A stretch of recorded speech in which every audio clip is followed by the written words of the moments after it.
Dios los bendiga, hermanos. Trajimos una Biblia.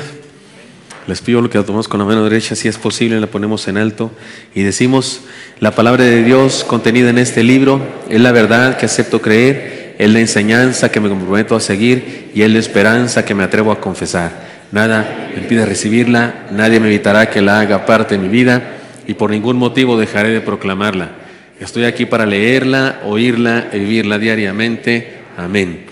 Gracias, Señor, por tu palabra, por todo lo que nos habla siempre por medio de ella. Hazlo hoy también, Señor, la recibimos, queremos obedecerte, queremos andar en tus caminos, Señor, y tu palabra nos guía. Sabemos que nos santifica tu palabra, por eso hoy la abrimos, Señor, y danos permiso de estudiarla, que nada ni nadie te impida hablar a nuestro corazón. Te lo pedimos en Cristo Jesús. Amén. Amén. Estamos en el último pasaje de la carta a los Romanos. Hoy terminamos la carta a los Romanos. Hoy, ¿no les da nostalgia o algo así? ¿Qué vamos a estudiar la próxima semana, por Dios? Pues ustedes dirán, tengo algunas ideas de los libros que podemos estudiar, pero por lo pronto vamos a hacer este último texto de la carta a los Romanos. Vamos a leer Romanos 16, 17 al 27, nuestro compromiso con el Evangelio. Vamos a leer todo el pasaje, aunque vamos a abordar solamente la última parte del pasaje, porque este estudio de esta porción lo hemos estudiado ya en 3 ocasiones. ¿Sí tengo la razón? Sí. Esta es la tercera ocasión. El miércoles pasado predicó alguien, el hermano Asael, y le pedí que no abordara esto, porque quería ser yo el que terminara con eso que me quedaba pendiente. Pero hermano Joel, venga para acá a leernos, por favor, la carta a los Romanos, capítulo 16, versículo 17 hasta el 27, hasta el amén de la carta. Nos abren los micrófonos islámicos, por favor. Dice así la palabra de Dios. Mas os ruego, hermanos, que os fijéis en los que causan divisiones y tropiezos en contra de la doctrina que vosotros habéis aprendido y que os apartéis de ellos. Porque tales personas no sirven a nuestro Señor Jesucristo, sino a sus propios vientres, y con suaves palabras y lisonjas engañan los corazones de los ingenuos.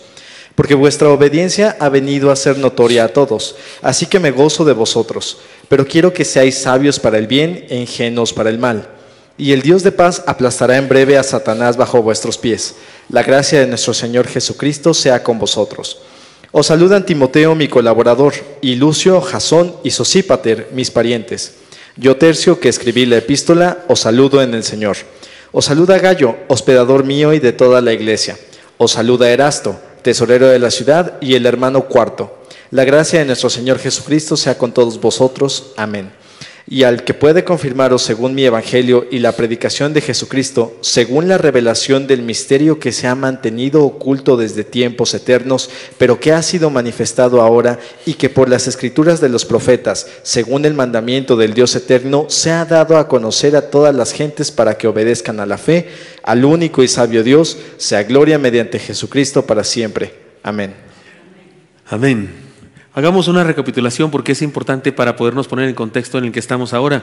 La primera semana que estudiamos esta carta dijimos que el compromiso que tenemos es un compromiso con la unidad y tiene que ver con nuestra naturaleza. Somos rebaño, somos cuerpo de Cristo, el rebaño está unido, el cuerpo de Cristo está unido. O sea, no es un cuerpo disertado así, como machacado y mandado a cada pedazo.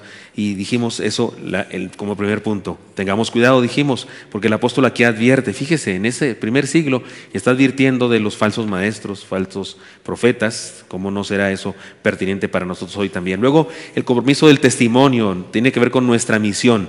Y la idea es que vivamos el Evangelio en comunidad, que lo vivamos, que lo mostremos con hechos a la gente que nos rodea. La siguiente semana seguimos con los compromisos y estudiamos el compromiso de creer, que es nuestra fortaleza. Dijimos, creer es una fortaleza para los cristianos. Luego el compromiso de la colaboración, que es nuestra estrategia, que colaborar sea nuestra estrategia principal. Bueno, solamente lo estoy repasando. Dijimos muchas cosas al respecto de cada uno de esos temas, pero hoy no lo iba a hacer, sino que solamente repasamos. No sé si aparecieron ahí en la pantalla. ¿Fueron apareciendo uno por uno? Sí, muy bien. Pero ahora vamos entonces a los últimos compromisos que esta carta nos presenta. Recuerden, el apóstol Pablo se puso muy profundo en su disertación en la carta a los Romanos. Es su carta teológica por excelencia. Parece que el tema principal es la salvación, gracia contra legalismo. Ese es su tema principal. Cómo es el hombre salvo, la culpabilidad del hombre, la necesidad de la gracia de Dios, y la gracia es necesaria para judíos y para gentiles, terminó diciéndonos él. No porque sean judíos son salvos por la ley, no, igual son salvos por la gracia. La ley nos salva. Es una carta importantísima, importantísima en la teología cristiana. Pero al final, en esta última parte, ya no es tan teológico, se pone a dar instrucciones prácticas. Y yo sé que después de nosotros vendrán otros, y bueno, se pone a dar instrucciones respecto a cosas. Así es que el mensaje es muy práctico. Y ahora nos corresponde estudiar los últimos compromisos que él nos deja, muy prácticos con respecto al evangelio que nos ayudó a entender. Y nos habla del compromiso de la proclamación, nuestra pasión. En este texto que leyó nuestro hermano, después del primer amén, porque es un texto con 2 amenes, hay un amén cuando termina él de decir ciertas cosas, cuando termina de decir una sarta de nombres. ¿No escogió usted nombres para sus próximos hijos ahí? Tercio escribió la carta y hay un hermano llamado Cuarto. Ya dijimos que a lo mejor eran hermanos, y eran hermanos de Onésimo y de Primo. Y entonces había un hermano que les puso números en lugar de nombres a sus hijos. Pero bueno, todos los nombres aparecen ahí. Después de ese primer amén, comienza diciendo: y al que puede confirmaros según mi evangelio y la predicación de Jesucristo, según la revelación del misterio que se ha mantenido oculto desde tiempos eternos, pero que ha sido manifestado ahora, y que por las escrituras de los profetas, según el mandamiento del Dios eterno, se ha dado a conocer a todas las gentes para que obedezcan a la fe. Bueno, y después viene una especie de doxología, una palabra muy hermosa. Pero oiga, nos está diciendo clarísimo que hay un evangelio que estuvo oculto, porque usted y yo entendemos, sí está en el Antiguo Testamento el evangelio del Señor, sí está ahí. En tu simiente serán benditas todas las naciones, le dijo el Señor a Abraham. ¿Se acuerdan de eso? Eso no solo significa que los judíos tenían que ser un instrumento de Dios para llevar el evangelio a todo el mundo. No solo significa eso, también significa otra cosa muy interesante. En Génesis, cuando Adán y Eva cometen el pecado de desobediencia y de creerse dueños de decidir qué es lo bueno y qué es lo malo, el Señor hace una declaración y habla con la serpiente. Dios no habla con Adán y Eva, con la serpiente, y le dice: pondré enemistad entre ti y la mujer, y entre su simiente de ella y tu simiente. ¿Se acuerdan de eso? Y tu simiente le irá en el calcañar, pero su simiente le irá en la cabeza. ¿De quién habla? ¿De los judíos que derrotaron finalmente al diablo, la serpiente antigua? No. ¿De qué simiente de la mujer habla el Señor? De Jesús mismo, nuestro Señor. Él es esa simiente de vida, ese segundo Adán, dice el apóstol. Ya pasamos por ahí. Este segundo Adán, que es el que vino a traernos vida. Así es que es cierto que aunque está presente en el Antiguo Testamento el evangelio de Jesús, y lo comprobaremos ustedes y yo en el camino de Maús, lo comprobaremos en el más anunciado estudio que ha habido jamás en la historia de la humanidad. Aunque en el Antiguo Testamento está el evangelio, pero está claro que al llegar Jesucristo a estar entre nosotros, fue revelado de una manera clara, perfecta, tan clara y tan diferente que fue antes, que justamente los judíos ni entendieron, negaron al Señor, se opusieron al Señor, cuando el Señor era justamente el cumplimiento de toda la ley. A eso se refiere el apóstol Pablo. No que haya estado oculto en el sentido de que nadie lo sepa, no le digas a nadie. No se refiere a eso, sino en el sentido de que no era tan claro como fue claro después de la presencia del Señor. Jesucristo es la revelación más importante de Dios, es la máxima revelación de Dios. Dios se reveló a través de Moisés, se reveló a través de ángeles, se reveló a través de la zarza que no se consumía, se reveló a través de las plagas en Egipto, se reveló a través del diluvio, se reveló a través de la confusión sobre los que estaban construyendo la torre de Babel. Dios se fue revelando todo el tiempo, pero su máxima revelación es Jesucristo, y de eso habla Pablo. Y por eso me parece que aquí nos presenta un compromiso de la proclamación que debe ser nuestra pasión. Se trata de un ministerio revelado que estuvo oculto por siglos, pero nos ha sido dado a conocer por la gracia de nuestro Dios en Jesucristo. No perdamos de vista la idea. Conocer el evangelio y vivirlo es un privilegio extraordinario, y por lo mismo nos confronta con una responsabilidad del mismo tamaño. Si usted tiene la costumbre de tener vida devocional, de estudiar la Biblia y de hacer un estudio bíblico usted por sí mismo, si escucha el devocional con el Paz, qué bueno, gracias, yo me esfuerzo por darle bendición a usted, y tal vez usted escucha varios más, además del Paz escucha otros devocionales o lee devocionales en el internet, está lleno, puede encontrar usted miles de devocionales cristianos, unos buenos y otros también y otros no tan buenos, pero así es que usted puede nutrirse, pero lo mejor no es que quiera despreciar eso, yo mismo hago un devocional así, pero lo mejor es usted estudiando la Biblia. Solito, hace rato que no lo digo, voy a empezar a decirlo otra vez, pero el año pasado cuando estudiábamos los salmos, yo a menudo decía, lea usted todo el salmo. Yo voy a solamente disertar sobre los primeros versículos, pero usted lea todo el salmo de una vez. Y ahí, ¿qué más le dice Dios? Y apunte. ¿Sí se acuerdan algunos que oían los devocionales desde entonces? Yo hacía eso, porque sí, lo que usted mismo cuando lee la Escritura, bueno, para un predicador como yo, cuando de repente hago mi estudio bíblico, para mí, solamente para mí, yo hago apuntes y demás. Ahí tengo una agenda de cada año, desde hace varios años, ahí en mi oficina, tengo una agenda y cada día que toca ese día, que leo la porción de la Biblia, hago mis apuntes. Porque ahora por eso tardo más tiempo y por eso a veces me ven cansado, porque el devocional que hago ahora de los proverbios no es mi estudio bíblico para mí.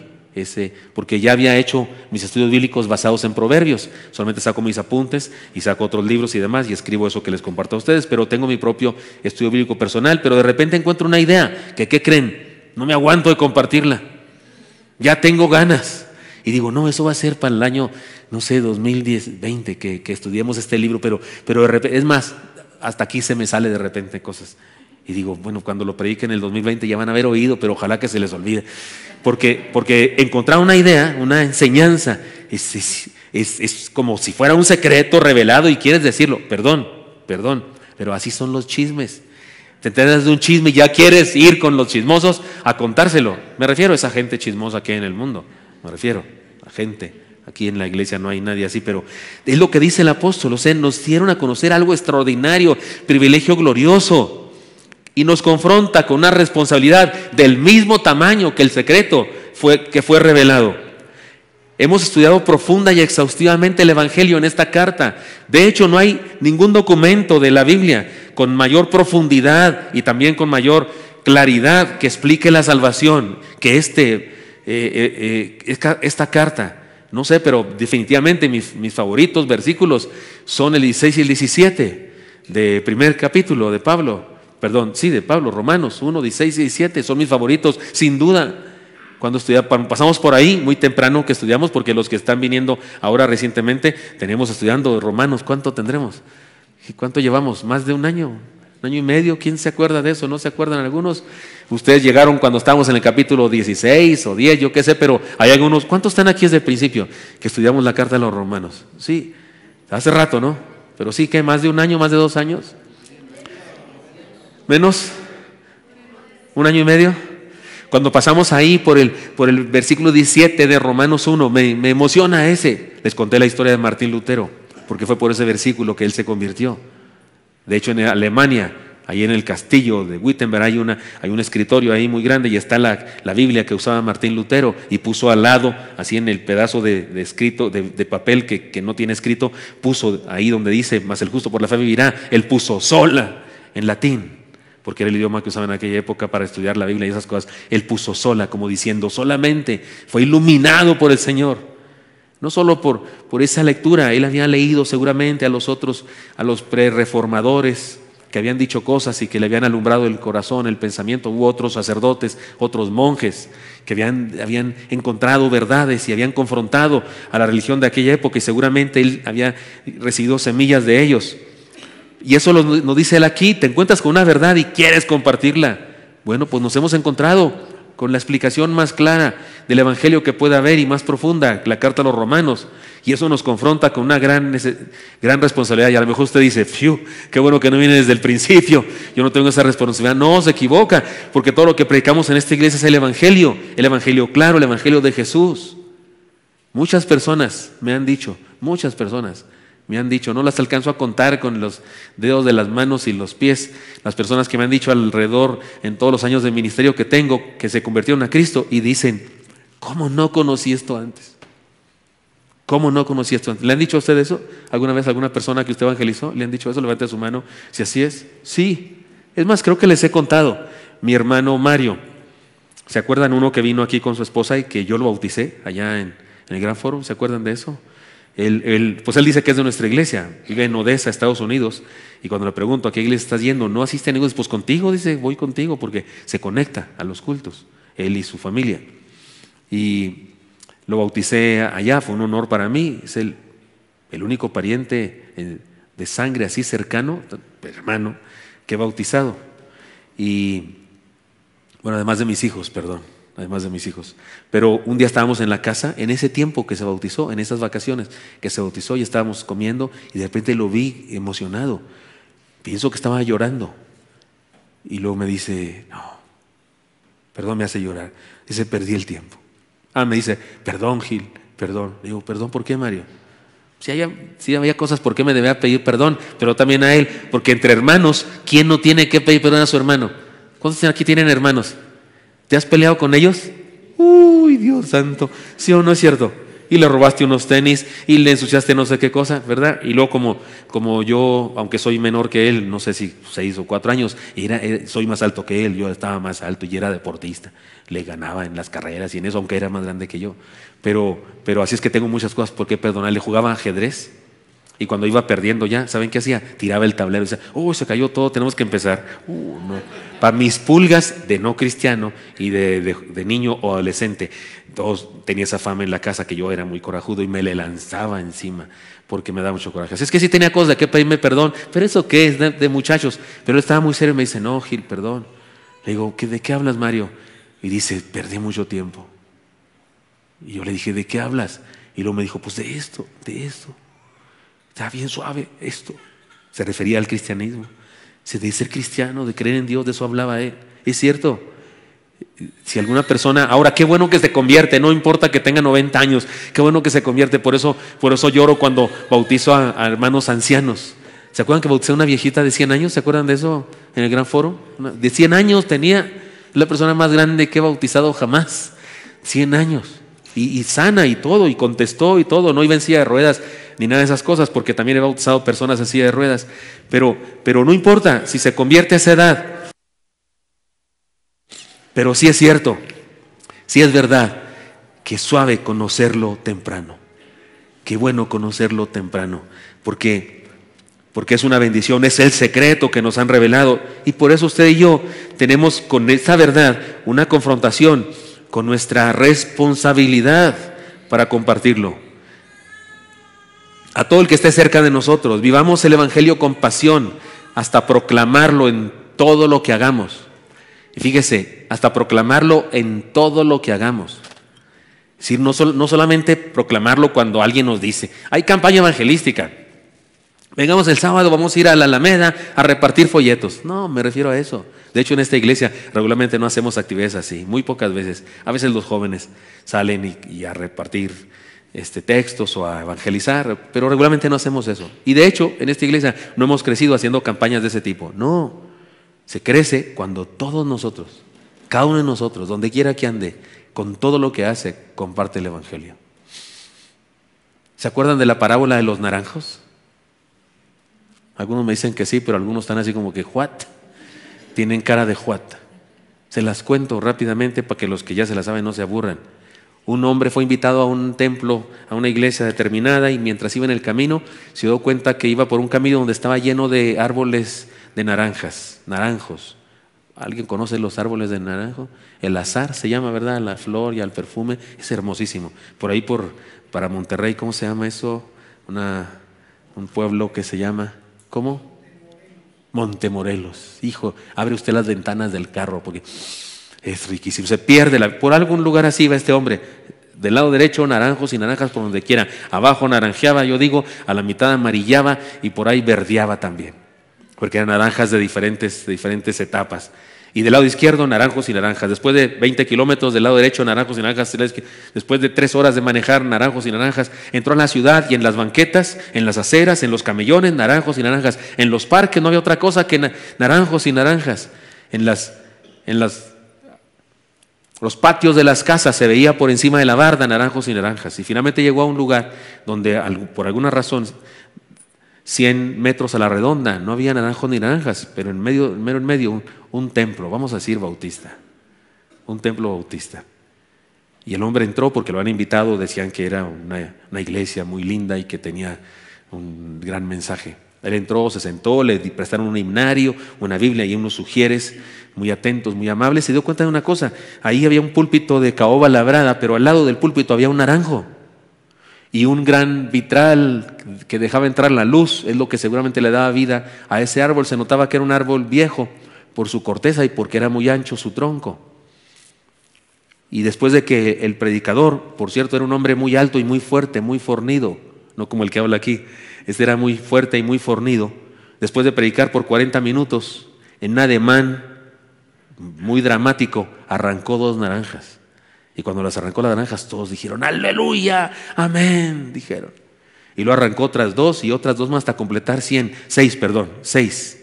Y cuando las dejó caer sobre seguramente un lugar que estaba preparado para eso, una canasta forrada con terciopelo por dentro, se notaba. Cuando dejó caer las 6 naranjas, no hombre, la gente estalló en alabanzas a Dios. Algunos aplaudieron y comenzaron a cantar muy contentos. Y el hombre que estaba ahí sentado dijo: estos tipos están locos, están bien mal de la cabeza.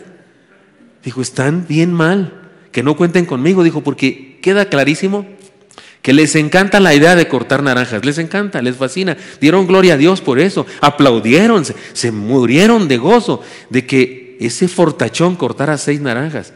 Y él dijo: pero yo hice 3 horas de camino y no vi otra cosa que naranjos y naranjas. ¿Por qué ese cuate, que evidentemente sabe cortar naranjas, está bien alto y bien fortachón, por qué no les enseña a todos estos 300 que están aquí cómo cortar? Con que corten una cada uno y con que la mitad fracase en el intento, llenan esa canasta que no les servía para nada. Tan felices por 6 naranjas. Por Dios, que no cuenten conmigo. Porque si a eso se dedican y es lo que les mata, es lo que les mueve el corazón, cortar naranjas, ¿por qué no salen de aquí y se van a donde yo vine y que no vi otra cosa que naranjos y naranjas? He dicho. ¿Está clara la parábola de los naranjos?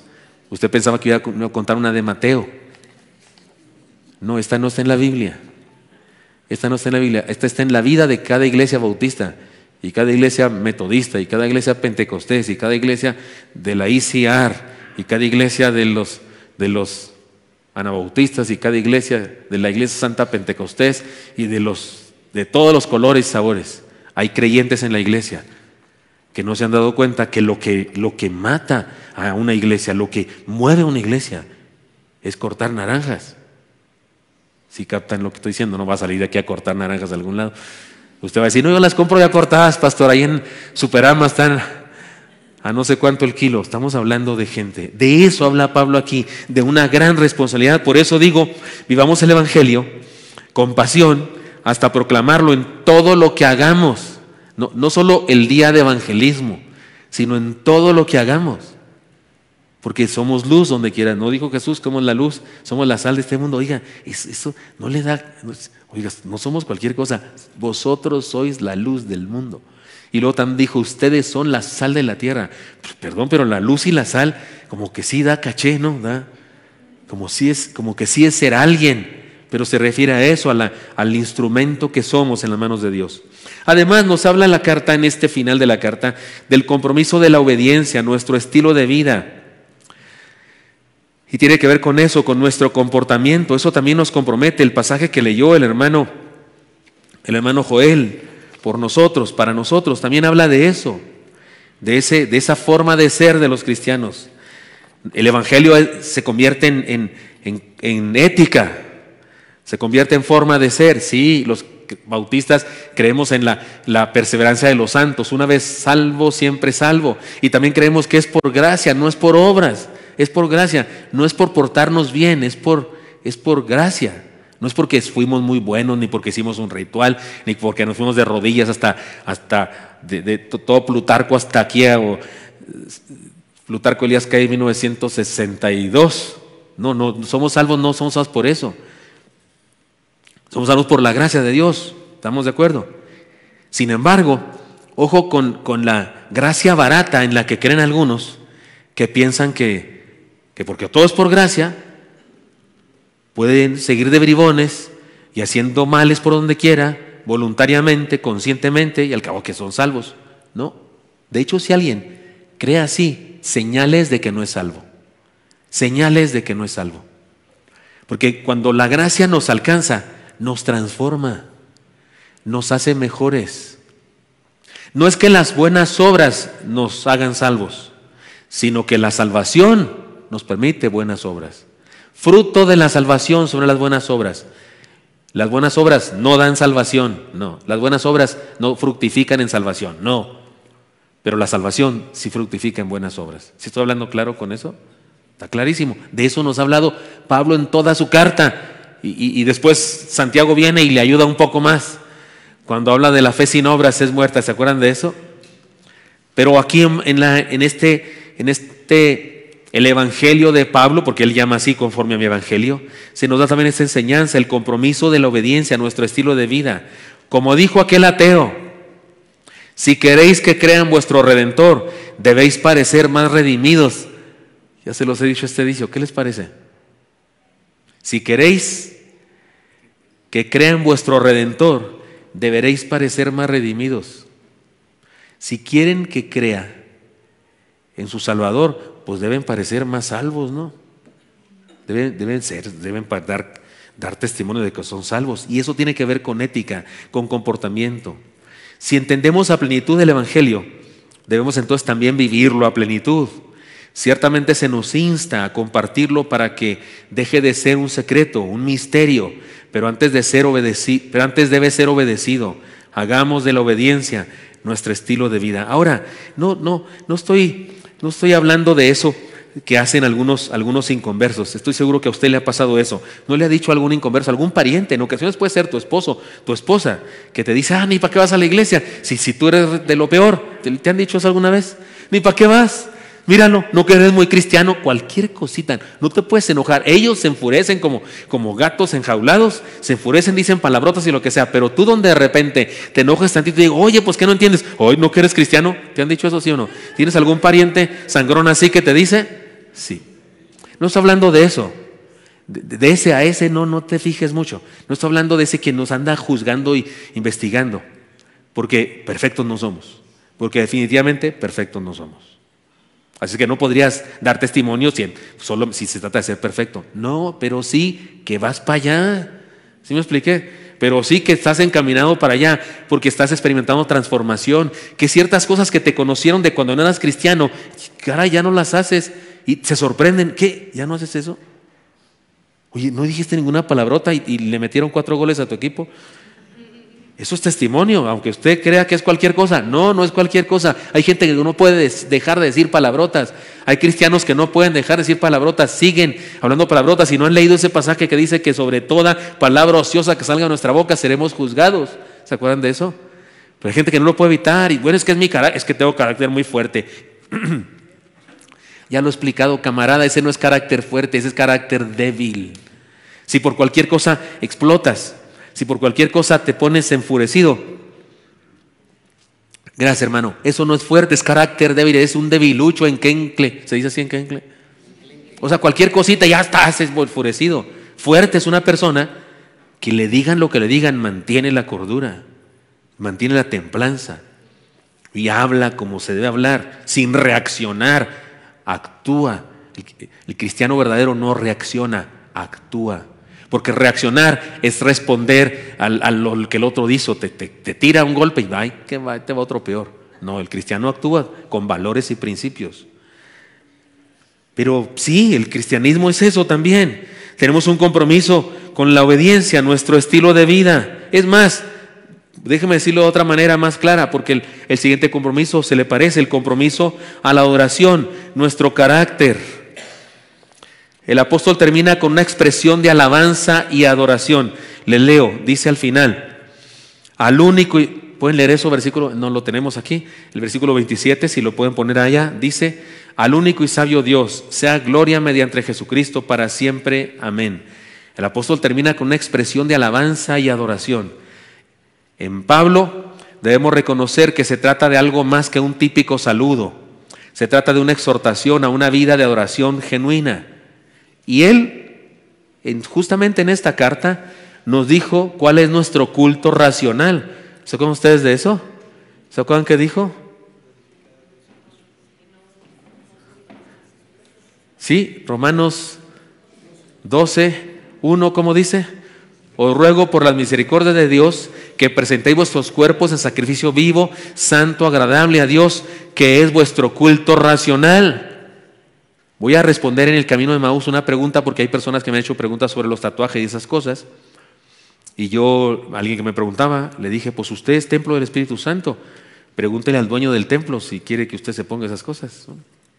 Porque en el mundo de hoy hay así como mucho, ¿cómo se dice? Laxitud, mucha moda. Hemos estado, ahora que estuvimos en Estados Unidos, en la iglesia donde fuimos, una iglesia muy famosa, muy linda, una iglesia con doctrina muy sana y todo eso, muy linda, pero de veras, todos los músicos, todos llenos de tatuajes así, todos, aretes aquí y acá, no sé qué, todos los músicos, todos, de verdad. No había uno que no, todos. Me di cuenta de eso, pelo largo así, que no tengo nada de problema con el pelo largo, ni nada. Yo bautizaría a uno con pelo largo sin problemas.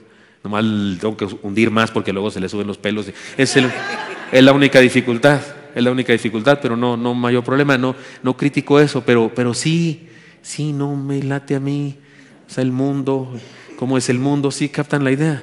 No améis al mundo en las cosas que están en el mundo. Ser cristiano sí debe distinguirse, debe ser diferente. Ese pasaje que en Corintios mismo Pablo le dice a las mujeres que no se encrespen los cabellos, que no use cierta ropa, lo interpretamos.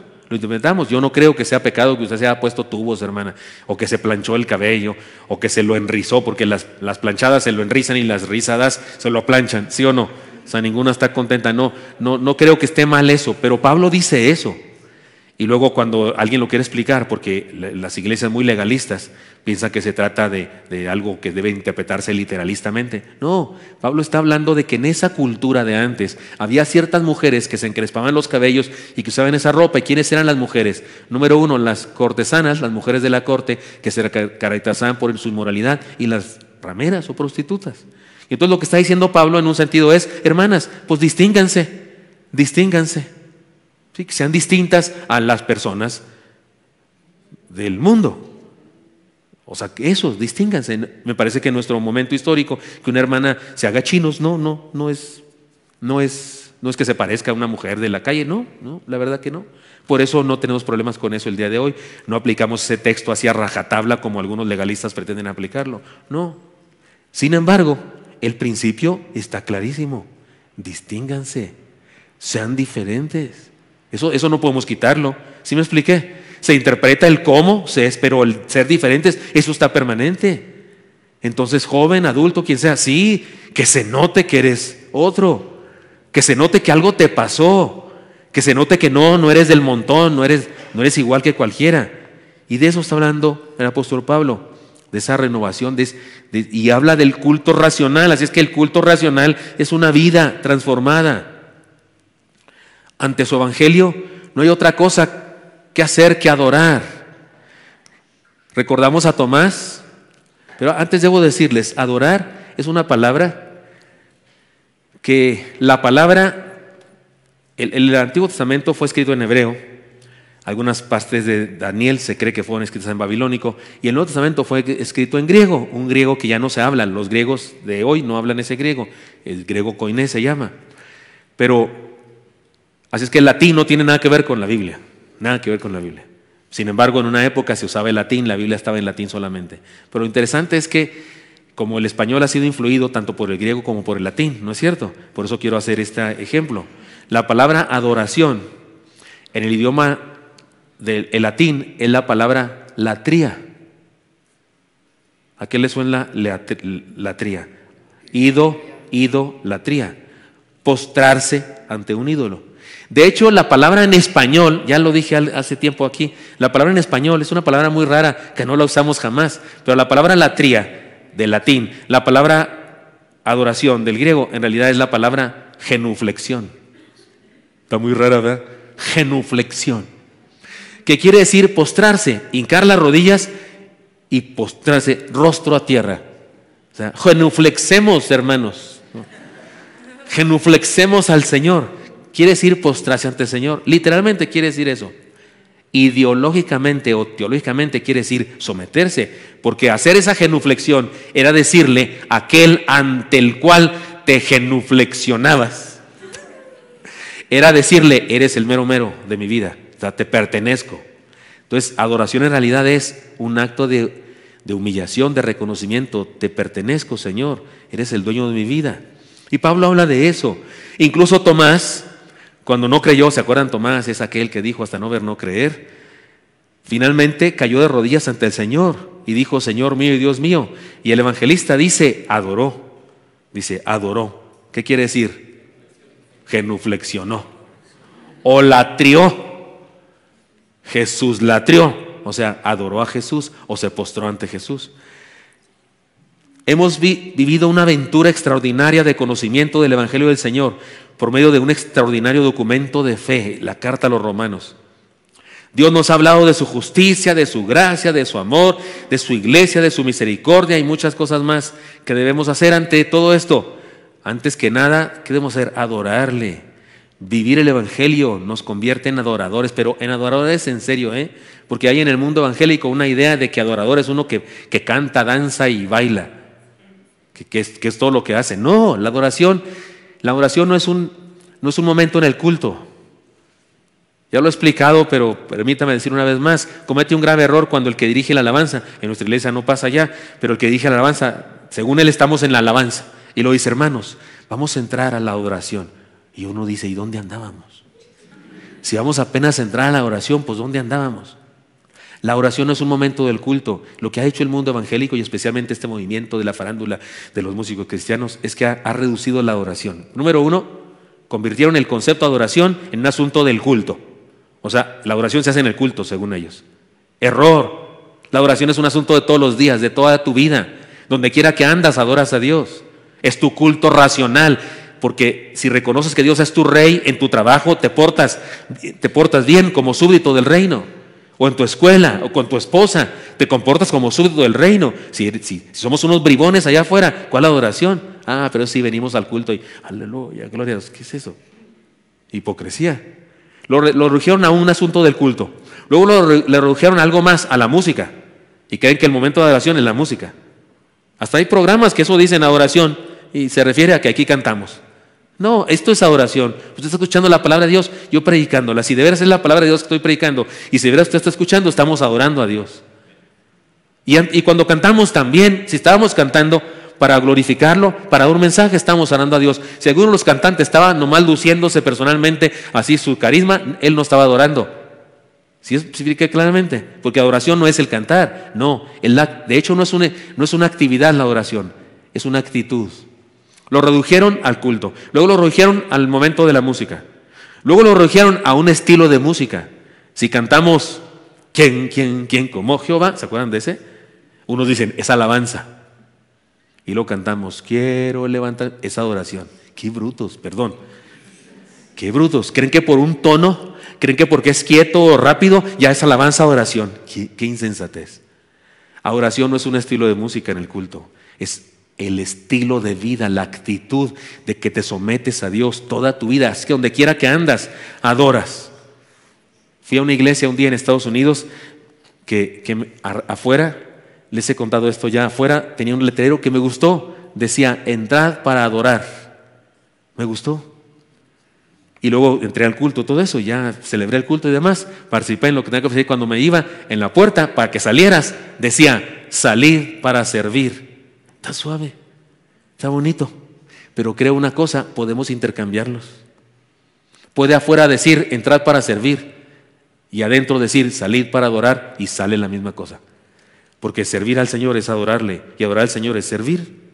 O sea, se puede intercambiar esos letreros.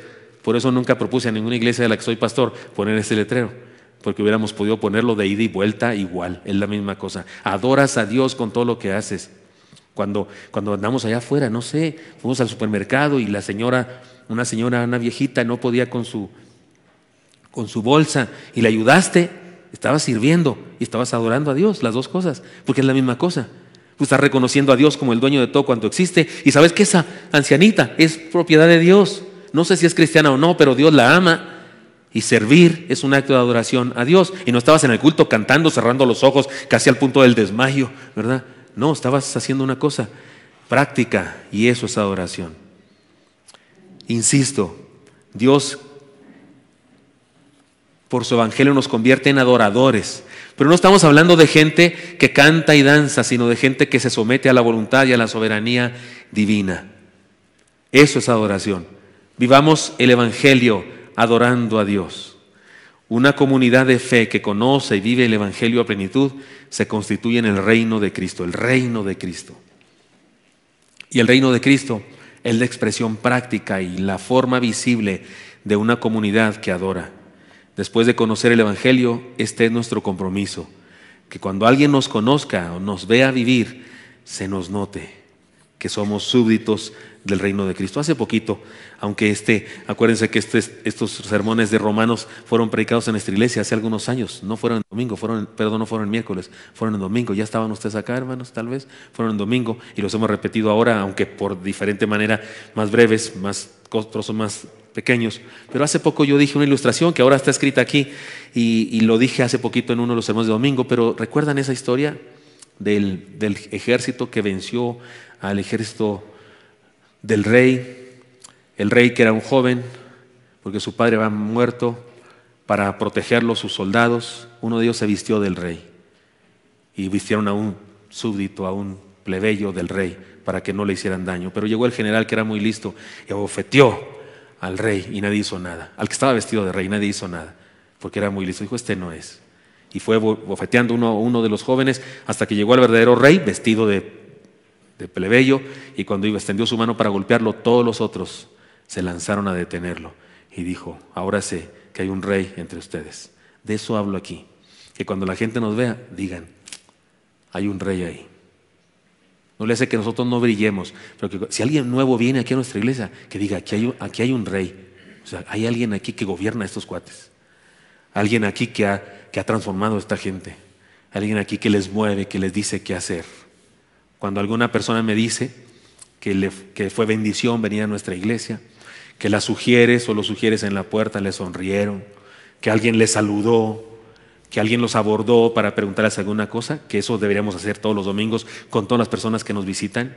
Creo que no siempre lo hacemos, pero me encanta la idea de que siempre lo hagamos y que todas las personas, alguien lo pueda hacer. Pero cuando alguien me dice eso, me bendice y yo me siento muy feliz de que cuando alguien venga, sienta, hay un rey aquí hay algo. Creo que fue en el culto de matrimonios. En el culto de matrimonios tuvimos unos visitantes y un visitante estaba sentado por ahí, ¿se acuerdan, hermanos? Dijo, se respira aquí algo, ¿se acuerdan?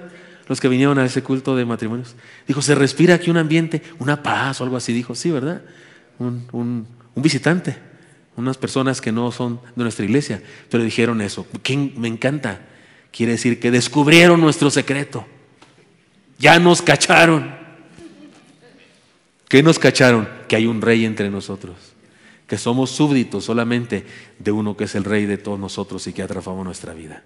Hermanos míos, repito, que cuando alguien nos conozca o nos vea vivir, note que hay un rey entre nosotros. Oremos. Señor Santo, gracias por este precioso privilegio que nos has dado de estudiar esta palabra tuya, Señor, la carta a los Romanos, escrita por el apóstol Pablo, en donde nos ha enseñado tantas cosas. Creo que muchos de los que estamos aquí hemos asistido a todas las ocasiones en las que se ha predicado tu palabra basada en los Romanos. Gracias, Señor. Algunos tal vez han venido en algunas ocasiones. Pido que también, de cualquier manera, todos recibamos bendición.